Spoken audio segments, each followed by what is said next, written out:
হরে কৃষ্ণ কৃষ্ণ কৃষ্ণ হরে হরে, হরে রাম রাম রাম হরে হরে। ধর্মের পথে চলতে গেলে সবার প্রথমে নিজেকে পরিবর্তন করতে হবে।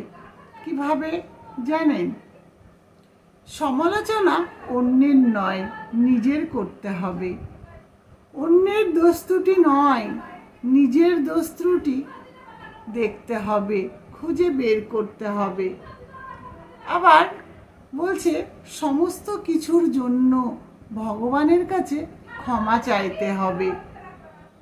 যদি কোনো ভুল করে থাকি তার জন্য ভগবানের কাছে ক্ষমা চাইতে হবে, স্বীকার করতে হবে, মাথা নত করতে হবে।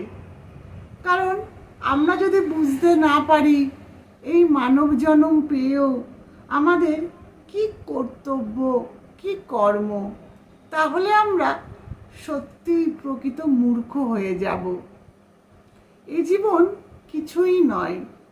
এই জীবনের মূল লক্ষ্য হলো ভগবানের চরণে ফিরে যাওয়া। আর আমরা কি করি? না বুঝে নরকের দিকে পতিত হই। অসৎ সঙ্গে মিশি, অসৎ কর্ম করি। আমরা যে মানুষ হয়ে আমাদের প্রধান কর্ম কি, আমাদের লক্ষ্য কি, আমরা বোঝার চেষ্টা করি না। তাই বলবো, এই যে আমরা মানুষ, আমরাই কিন্তু বোঝার চেষ্টা করলে অবশ্যই বুঝতে পারবো কি করলে আমাদের মুক্তি। সাধন ভজন যদি করতে পারি, ভগবানের নাম গান করতে পারি, ভগবানের সেবা করতে পারি, তাহলে অতি সহজেই দুঃখের সাগর থেকে আমরা মুক্তি পেতে পারবো। আমাদের আর নরক যন্ত্রণা ভোগ করতে হবে না।